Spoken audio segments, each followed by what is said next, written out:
Kia ora tātou, good afternoon everyone, and welcome to the first meeting of 2016. And considering the organisation was a little bit slow, I will do the prayers. O God, our Creator, bless us as we gather today for this meeting, guide our minds and hearts so that we will work for the good of our community and help all your people. Teach us to be generous in our outlook, courageous in face of difficulty, and wise in our decisions. We ask this grace through Christ our Lord. Amen. Right. So, no apologies. Sorry, Councillor Dick? I have to leave by 4. By 4, okay. Thank you. Well, I was, as a notice, I was going to suggest that we should be finished by 4, all things being equal, or otherwise. Any other notices? Thank you, Mr. Chairman. Just one, and just to formally introduce James Palmer, who's the new Group Manager for Strategic Development Group, and started with the Council last week. James, welcome, James. The only other couple of comments, the Science and Technology Research Strategy will not be before 3 p.m. as we're waiting on extra people. Anyway, so no further notices. Conflict of interest declarations. There being none, let's go to the minutes. Excuse me, of the 16th of December. Page 2, just for accuracy. Page 3. Everyone's up to speed there. Page 3, 4. Page 5. Page 6. 7, 8, 9 and 10, 11, 12, 13. Someone happy to move? They are a true and correct record of that meeting.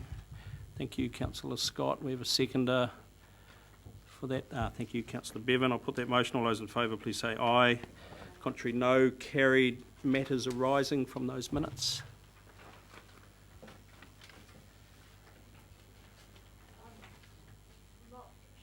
I'm up, but I'm interested in how the progress was panned out with Councillor Dick's Maraewa Shopping Centre Service Lane inquiry. I can answer that. Well, we could answer that. It's actually not a matter arising here, is it? What page was that on? Wasn't covered in the minutes, was it? Well, let's answer it. Yeah, I can.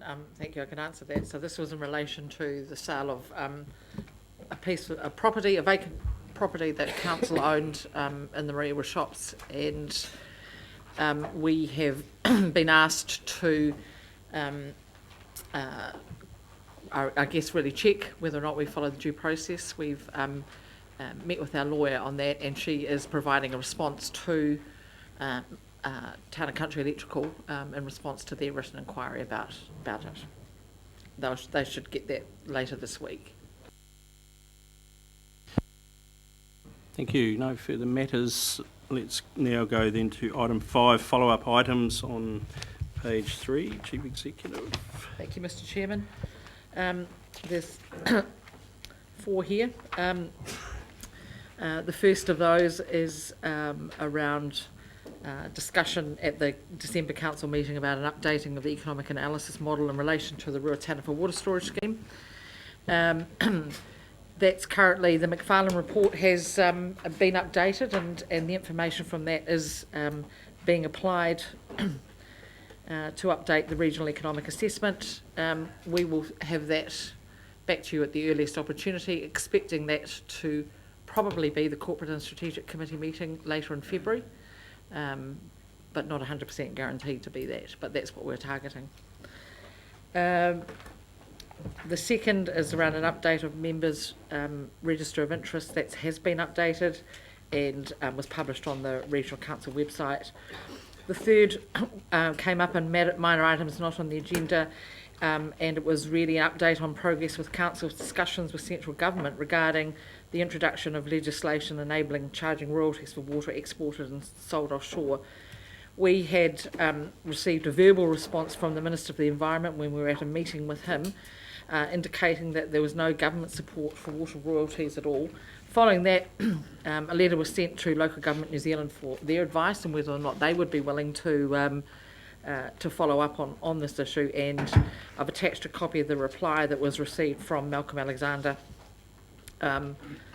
basically saying no. So that's really the follow-up there.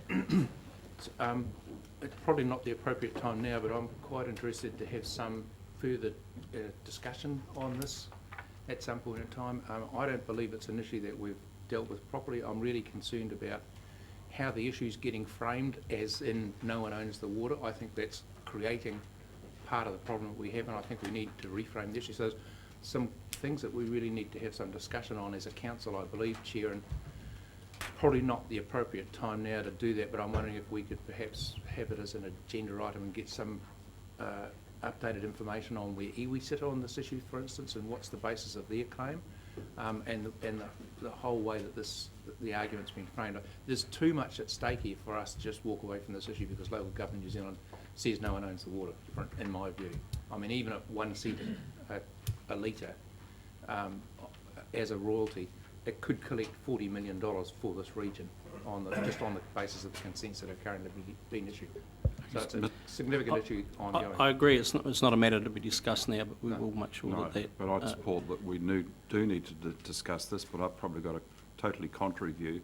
I believe we should stay right out of it. It's a can of worms, and to get into it is going to pose some threats to this council. But that's for another day. So there's two views right there. Before we go off that, put aside the substance. There's been a request by Councillor Bevan for there to be a council discussion on that at some later date, some later time. He was not sure he's asking for it later in this meeting or the next meeting, but I would like us to have, not go off, I would like to, before we go off this topic, to have a commitment that we will have a scheduled discussion on this. And it will remain on an action item, because we're in action items at the moment, so that's quite appropriate. And thank you, Councillor Barker, you did right. Yep. Councillor Pike. Yes, I don't want to sort of continue the discussion too much on this because it's not time and place. But I do think there's a lot of public interest in this whole issue. And I'm just wondering whether this particular letter that is attached to our agenda from Local Government New Zealand, whether that is going to be framed in any way as a press release to get this information out to the public from that perspective. Through you, Mr. Chairman, I'm not sure that it wouldn't just be put out there in a vacuum at the moment. I think once we have a broader discussion around this issue and perhaps around the other issues that have been raised, such as iwi rights and interests in water, that this could become a part of that. But I think just to put it out almost in isolation from any other context will probably just add to public confusion right now.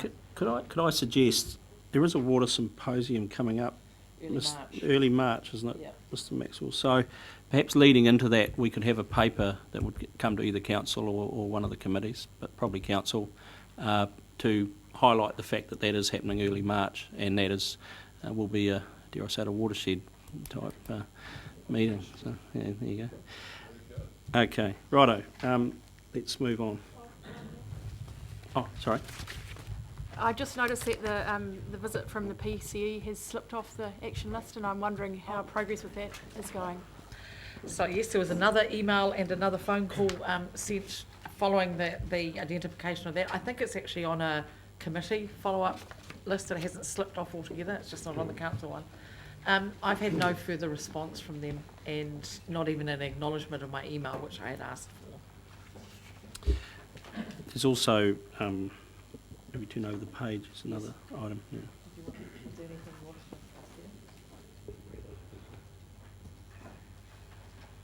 Yeah. Look, we'd probably have to get Trudy to answer any questions around action item 4, and she's not here at the moment, so if anyone does have any specific questions, we'll get her in to answer those. But really that was just, she's just describing there what exercise has been gone through to ensure that all properties in regional council ownership are recorded in the regional council's books, and that was as a result of that piece of land at Mariwa Shops, us finding out that we owned it. Okay, further questions? Someone happy to move? We thank you, Councillor Scott. We have a seconder for that. Thank you, Councillor Belford. Put that motion. All those in favour, please say aye. Contrary, no. Carried. Minor items. Get your page right. Okay, Councillor Belford. Water symposium.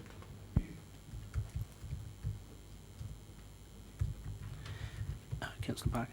Tyres. Fires. Tyres. Oh, tyres. Ah. Surface thereof. Councillor Graham. Waitangi Day Hekoi.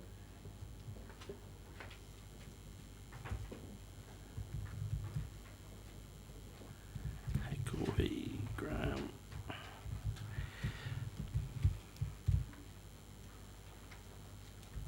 Thank you. Okay.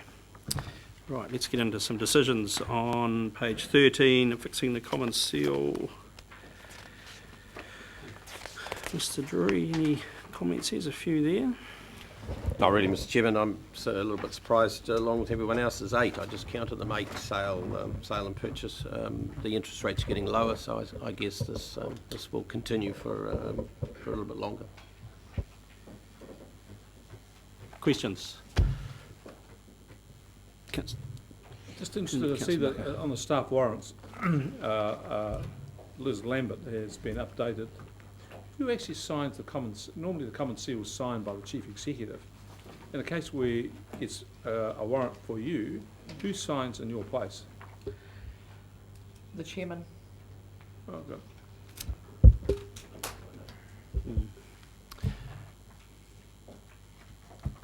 Further questions? Someone happy to move?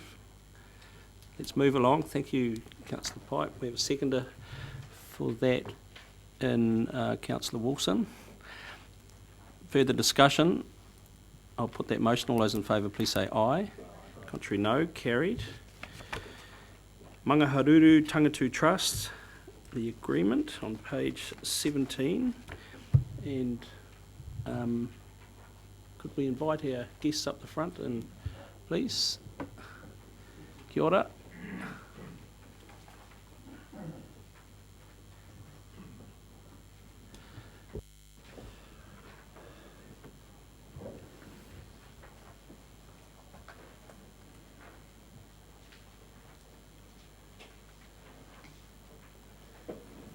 Maungaharuru-Tangitū. A tēnei te mihi atu ki a koutou ko tai mai I muri a mātou I tēnei ahi. No reira piki mai, kake mai. Muri a mai o koutou wawata, o koutou tani, o tupuna, rātau I hinga I ngā rā I mua. No reira, tēnei te mihi atu ki a rātau. Hare atu rauta koutou ki rungi tō mātou aroha. No reira, he taranga tira tāme. A piki mai. Pai no tō koutou haringa mai ki te kōrero ngā me e pāna, ki te ngā me e pāna ki rungi te triti. Ko te nuna o rātau, ka hori rātau e mohi ana, te tino hohonu tana o tō koutou kaupapa. Engari, mohi ana hau, mehi atu ki a koutou, no reira, tēnā koutou, kia ora no tātou.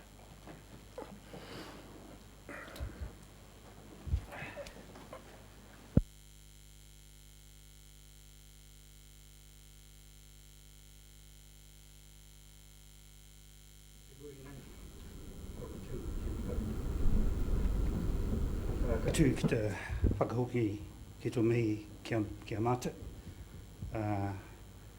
Sōpū Maungaharuru-Tangitū Trust.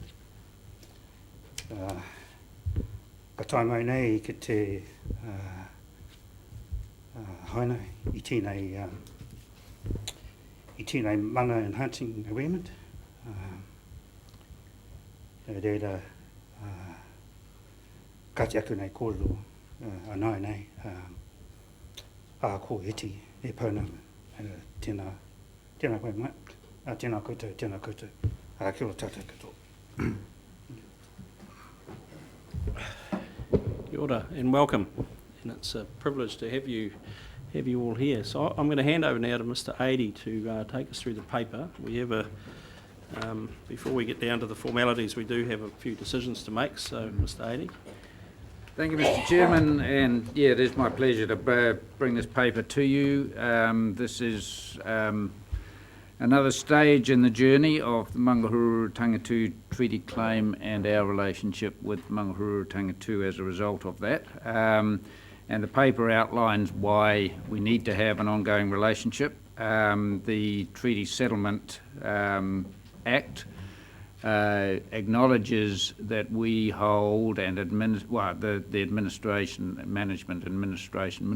and control, I think is the right term, of the Tangoia Soil Conservation Reserve is vested in Regional Council, has been since the late 1980s, and that is 550 hectares, of which 300 hectares is in commercial forest. And as a result of that, we have been managing it and making some money off the harvesting of that, which has been ring-fenced for many years. We have had ongoing discussions with MFE, LINZ and other central government departments to attempt to free up that money, and the Treaty Settlement Act has successfully achieved that. So we are, any money surplus after our costs of managing and administrating that reserve are now available for various soil conservation and environmental enhancement activities within the Maungaharuru-Tangitū rohi. At this stage, we are going through a review of the management of Tangoia Soil Conservation Reserve, but initially we have made available $100,000 per year since the settlement of the Act, or the enactment of the Act, for that purpose, and this is this mana enhancing agreement really sets out that relationship and how we will continue to work together. And I must say, up until this date, and I don't see it changing, it has been a very good relationship right the way through the treaty settlement negotiations, and I congratulate Maungaharuru-Tangitū on getting to this stage and continuing to maintain that positive relationship with Council. Thank you. Questions? Any Councillor Barker, sorry. Just a couple of quick questions, and I ask these as someone who drafts a lot of documents, so I'm trying to be helpful here. The first is I notice there's no commencement and expiry date for the agreement, which is usually quite normal, or there's a clause in there which provides for the parties agree to update as time to time. I don't see that either, so I just thought, maybe, of course, the parties can do it if that's what they both agree, but normally have a review clause or review part of it. The second element is on communications. I see that we've got the named people, Shane Walker and Mike Adey. Again, it would be normal that you wouldn't name people because they're not going to be here forever. It's quite often it's just the chief executive's nominee. I thought that was it.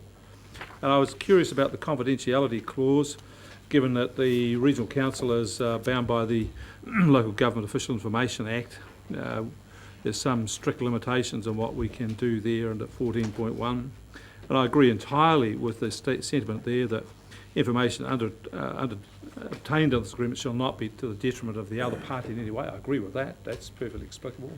But I'm just wondering, has the council signed up for a confidentiality clause here, which it will be heavily compromised in that it's subject to the Local Government Official Information Act. Okay, well, let me go back to the first question, and I'll refer you to item 4 in the agreement, which specifically sets out that the answer to that question. Did I miss that, did I? Yeah, I think you might have. Oh, yes, I did. Yeah. Secondly, Good, let's- Yeah, the issue of naming people just helps with the dispute resolution. If, Sure.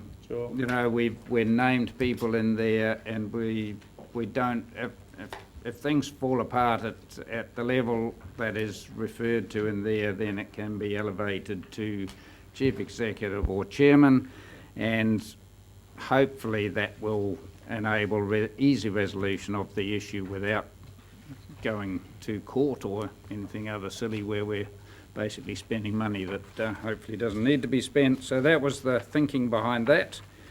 And the third thing, confidentiality, I think it's fair to say from my point of view, I don't have a problem. I think certainly the catchments fund, well, it would be interesting to know whether or not, yes, we are accountable for that, but it is a separate account, separate bank account, and I'm not sure whether or not that would be fall under the Local Government Official Information Act or not. But certainly, I think from Maungaharuru-Tangitū's point of view, confidentiality, they are keen to just maintain their relationship with us in their own way. Maybe I can ask Shane or Ina to expand on that, perhaps, if you can. But yeah, that. Kia ora, Mike. Kia ora, Rick. Thanks for your question. I think this comes for us just to take caution in our early stages, really, to be honest, and ensure that we're doing the right thing for our hapu and protect our own interests as best we can. Just to help Mr. Adey, the disputes 13.1, this agreement is absolutely grounded on that you will communicate and you'll get on together. It has a disputes resolution there, but it also can be terminated by either party, 30 days notice. So if you don't get on and it's not cooperative, she's all over. Only with regard to this agreement. We still both have responsibilities under the Act, and that we can't get away from those. Yeah. Put the bird back in the cage, please, Councillor Barker. Councillor Belford, or was that not you? We're discussing the agreement in public session, and it's been on the public agenda. What is there to be confidential?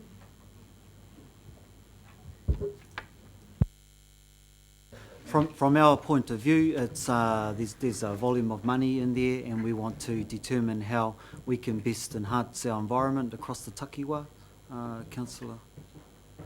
Do you realise this is a public document? Absolutely. Yeah. Yep. And I think, but we've got different ways of working within ours, such as Section 2, and I think that's the key thing to take away from this document in terms of working in a mana enhancing way, as opposed to a what has been standard language of memorandum of understanding or partnership. So we seek a different level of relationship with the council, and in particular our operations and our agreement and how we manage our relationships. So in terms of disputes, I don't see that being an issue, because if we work in a proper mana enhancing way together, then we'll overcome any issues, to be honest. And we've already had some of those in the last couple of months that we're prepared to sit at the table and continue. So again, we're taking caution. Early days of our settlement, we need to understand we do the right things, and without, I guess, sharing some of our processes and systems to everybody, all and sundry, then we're keen to understand how we work effectively and efficiently with the council.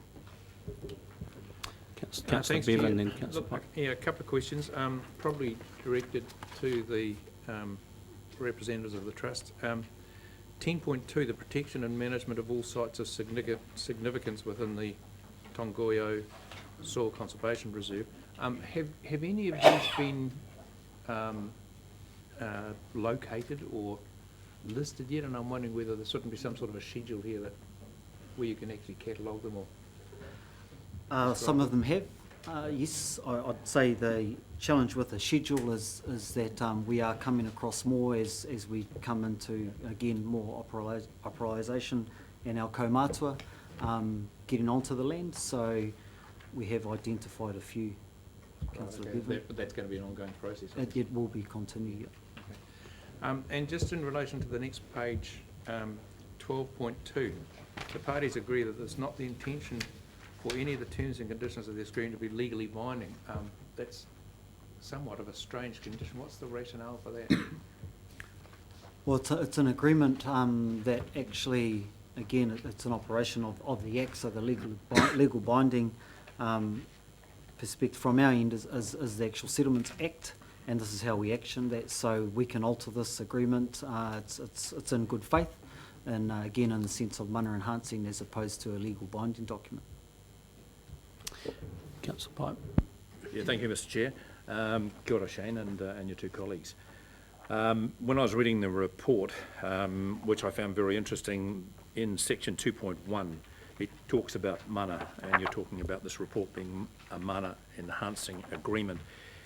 And in the second paragraph, there's a statement that talks about the historical account in particular imbues the mana of the hapu and the basis intent on which this agreement is formed. And I'm very interested in our past history, and I'm just wondering where I find this historical account, and if there's a possibility of you, in a very small nutshell, giving us that now. So without attaching it, it's quite a large document. It's online on our website, and it can also be accessed through the Office of Treaty Settlements. And thank you for your question, because often people don't understand that context or read it in terms of why we actually have come to being. But in terms of a summary around that, Tom might be best to talk to that. In effect, a loss of land, one of the only raupatu or confiscations of land where the hapu ended up with a couple of acres, and they're in, well, those couple of acres are where the marae is, which is one of the worst flood zones of the whole district, and people were imprisoned, killed without any trial. So I guess that's really the core basis of the treaty settlement. I don't know if you want to add any more to that, Tom.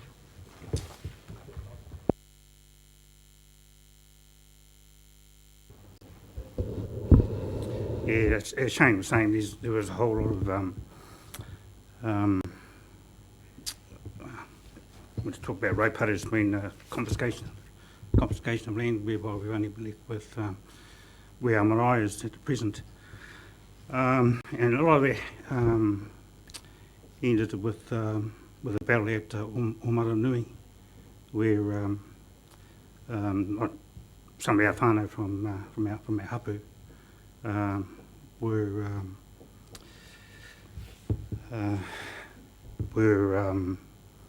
some were killed, some were imprisoned, and they were imprisoned down in Wharekauti, down at Chatham Islands, and then they escaped back with Te Kooti, and some of them were hounded and some were killed in another place north. I guess along with that,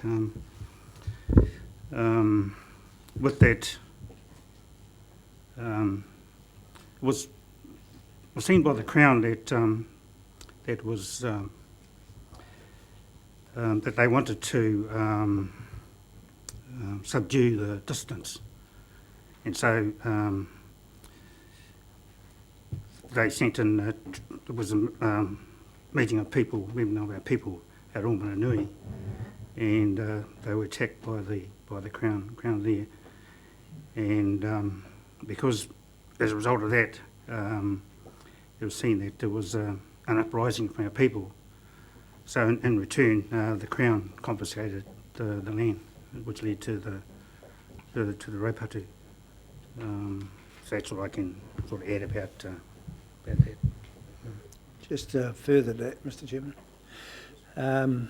Most of the staff on the site actually went to the signing, and I did myself. It was actually the first signing I'd ever been to, and the Minister apologised. It took him 15 minutes to run through the various things that Tom has just spoken about.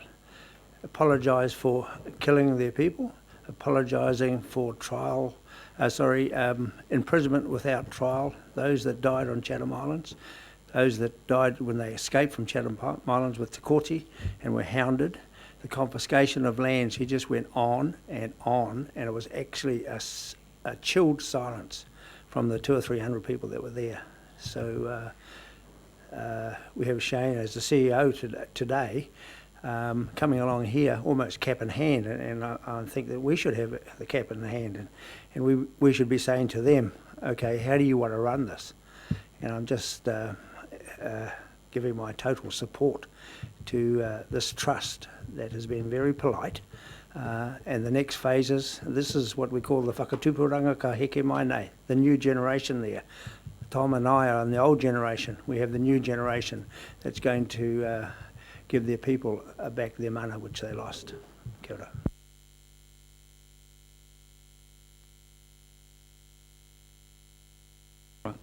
I guess this question is directed at the trust and also perhaps to Mike.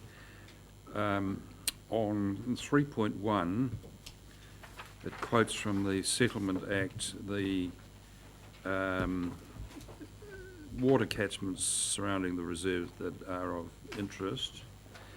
Now, is that the whole of the rohi of the hapu, or is it part of it? That's one question. Those areas there. That's on page 7. It No. says the ex-water catchment, Te Ngairu water catchment, Waipariki water catchment, and Oropanui. No, so the takiwā of the hapu is from Pōnui Stream, which is north of Waikaria River mouth, Yeah. and it comes down as far as south as Kete Rau, which is a couple of the maunga at the northern end of Te Whanganui-a-Rotu, or the Ahuriri Lagoon, in and behind where is it Crab Farm Winery. So the western boundary is the tip or the peak of Maungaharuru, which is the mountain range, and Tangitū, the coastline. So hence the name Maungaharuru-Tangitū. And also, obviously, we're having conversations around including some marine title inside of that as we progress forward as well. So those locations that are specified there are in effect the parts of the Tongoyo Soil Conservation Reserve that are significant to Te Hapu. Is that right, Mike? No, this not strictly no, but this limits the area of that we are able to utilise the funding from Tongoyo Soil Conservation Reserve for specific purposes that are set out in that Act. And that was all part of the treaty negotiation, that those were the 4 catchments that were, I suppose, confined to the key part of the rohi, but bearing in mind that the rohi is much bigger than.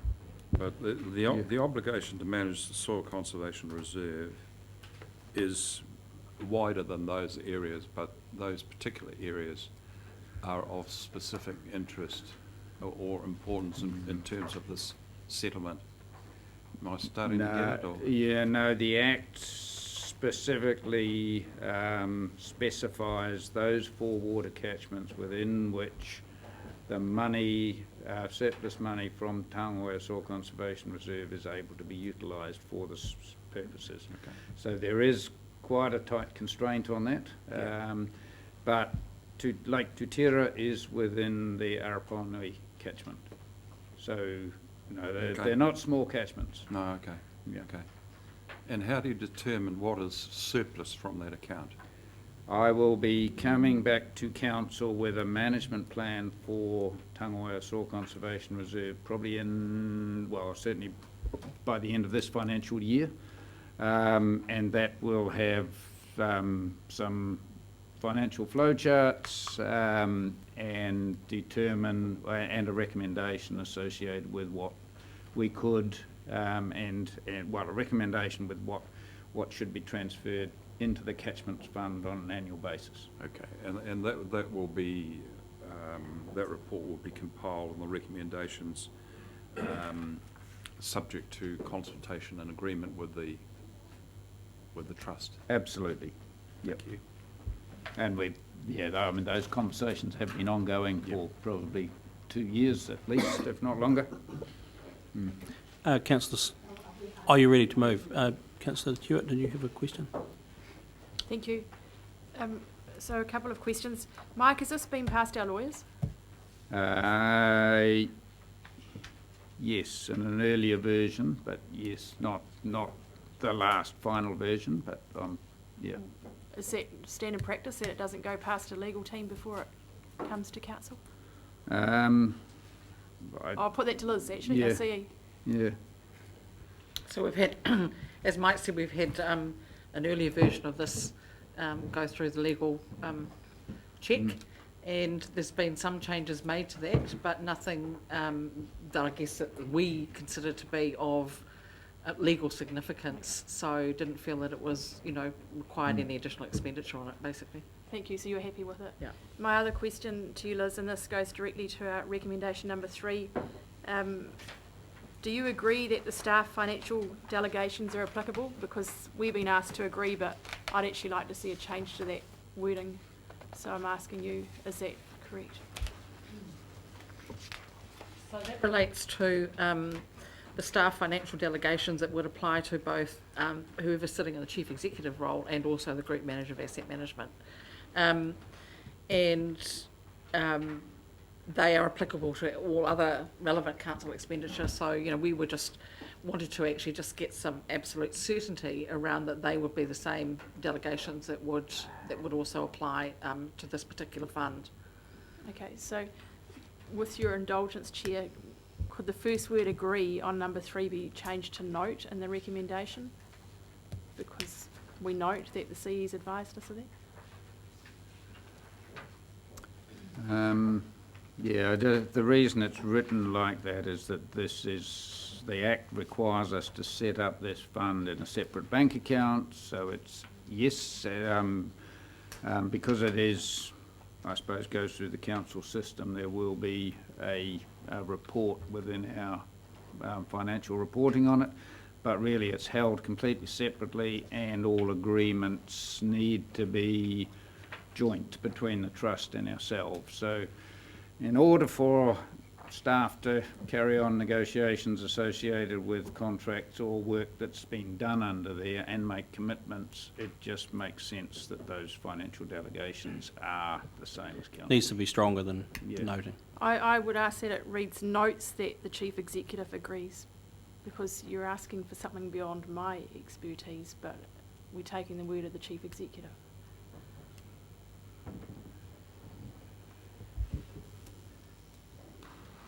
Can I perhaps just clarify there? I mean, all financial delegations come from you as councillors through to the chief executive and then, to other staff. So I think really what we're saying here is that this is a new and quite separate fund, and we want, I guess, for auditing purposes, to be quite clear that you've granted those same delegations that already apply within our existing financial system. So it was really, I think that the actual granting of that does need to come from the councillors rather than just noting that I was happy with it or, whatever other wording you were proposing, councillor.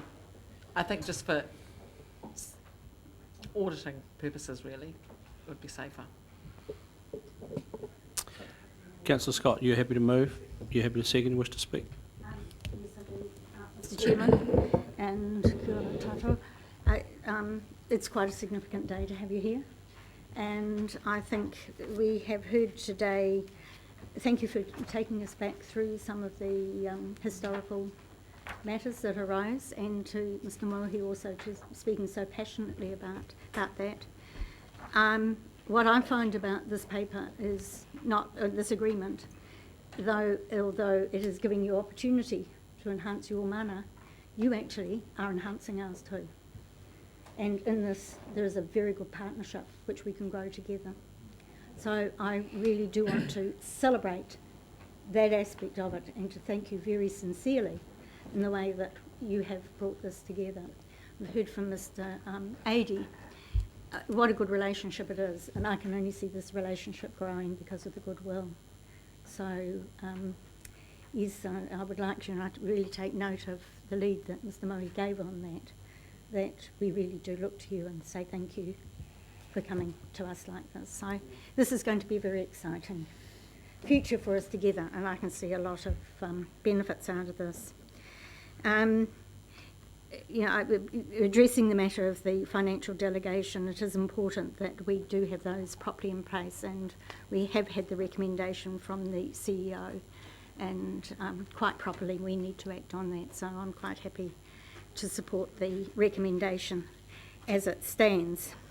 One of the issues that was also brought up was the sites of significance, and actually we've got quite an exciting portal available on our website now, and yes, a lot of those sites are there and with maps, and that actually is both a chance for us to learn about these sites, but also to get a better knowledge of the area as to where these are. So I think we've come quite a long way in the last few years, and I can see us going a lot further. So thank you very much, and I really recommend as moved, the recommendations. Councillor Graham. Yeah, Cora, and thanks for your presentation. I tend to, firstly, this is a sort of moment being regional councillor that makes you really happy and proud to be one, and we don't always have those. But I'm really pleased. I was really pleased to read this document. I have some sympathy. It would even go to support for Mike Mohi's position. This is really your money. And we're administering it, and we've got to administer it as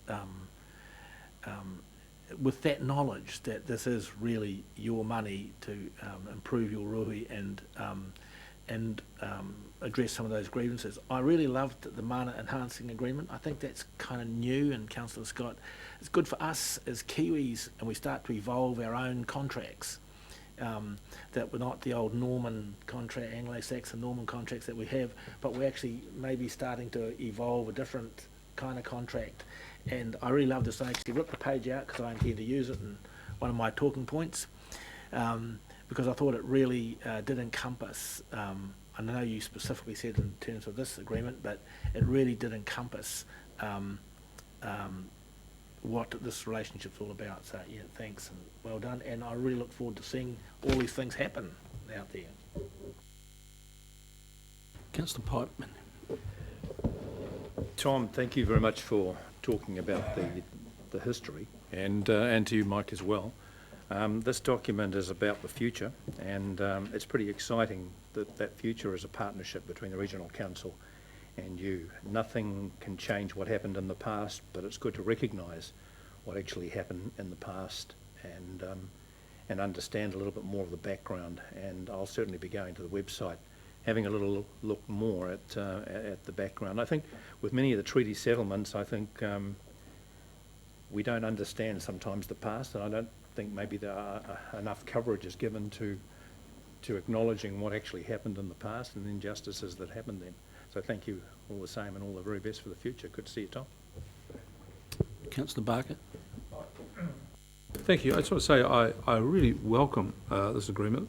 I think it's really exciting, but it also poses a challenge for us in that I expect over time, with the other treaty settlements, there'll be many other agreements like this. And I think this council hasn't quite got its head around how it's going to maintain and build and enhance its relationship with tangata whenua. There's a lot of work in here and many other agreements, and I welcome all of them. And we're rebuilding a different relationship and different partnership, which is excellent. But I don't think we've quite got a head around here how we will manage all of that and the diversity of them, and each one having its own flavour and its own style.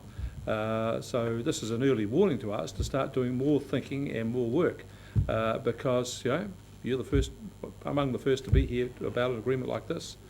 So this is a welcome call to us to say we need to gear up and think better. I'm also, with the other comments that people said, it's great to think about the future and what it brings, and having a relationship with your trust in dealing with these issues in an open and transparent way is great. Really welcome that you're inside the door having the discussion. The only concern I had, particular concern I had, was with the confidentiality part. It seemed to me that we were in writing here promising more than I thought we could deliver.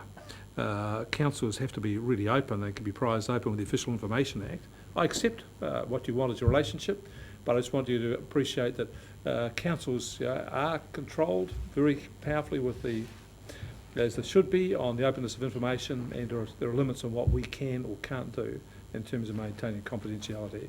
So we're not like an independent private sector organisation. We have to. So having with that, we'll see how it goes, and I welcome the future. I think it's fabulous. Most welcome. Thank you.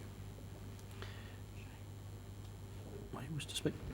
Kia ora. Thank you for your mana enhancing comments and empowering kōrero. We really appreciate the feedback, and thank you, Councillor Barker. Certainly we're very well aware of constraints on council, having been taxpayers and ratepayers ourselves, and we have expectations of our own councils too. And more importantly, I think what we're experiencing as the regional council is on a journey of understanding how you can work more efficiently and appropriately with tangata whenua. That's been our experience over the last year anyway, since I've been here, and I think it's just a sign of more to come and more opportunities to work together to enhance what we aspire to achieve. So kia ora tātou. Just to sum up. Chairman, I do think it's all been said, but I would like to look to our visitors here and say, should we actually sign this with a hongi? I think perhaps it's... Well, I was going to suggest that. Yeah, we'll put the motion, and then it's a bit unscripted, but I think we should go and meet our guests and do the signing. Yeah. Thank you. So I'll put that motion, and all those in favour, please say aye. Contrary, no. Carried. I'll ask councillors to come and meet our guests.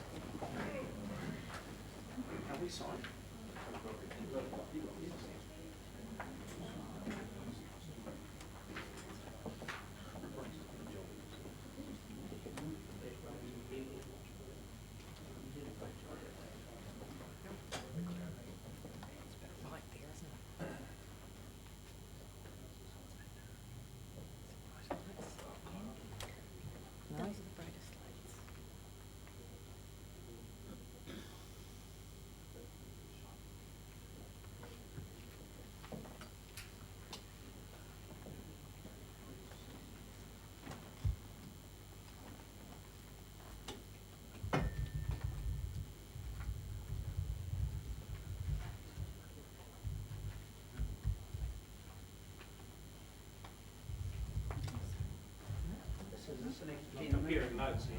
10 minutes extra. While we're all fairly good.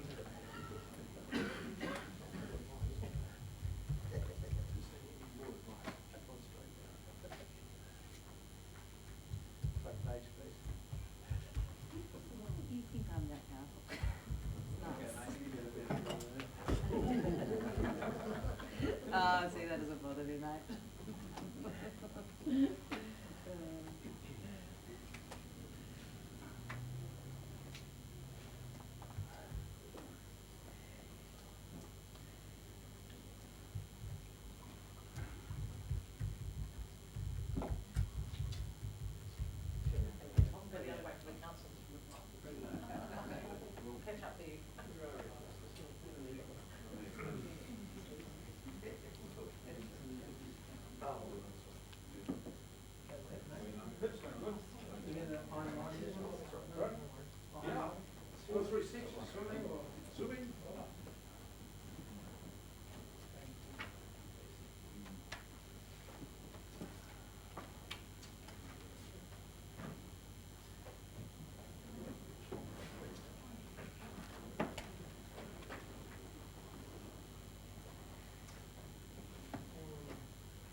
So just Mike.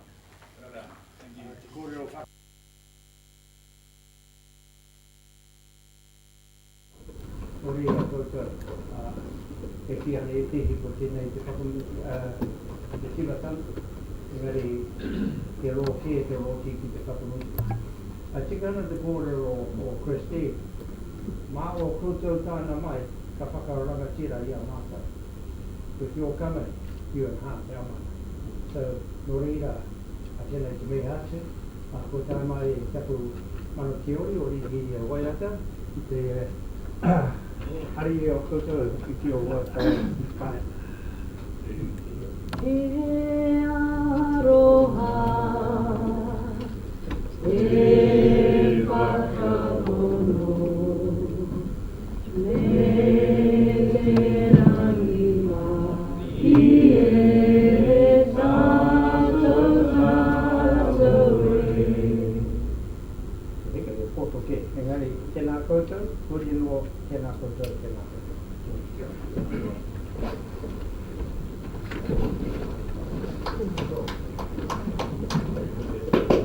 Right, thank you.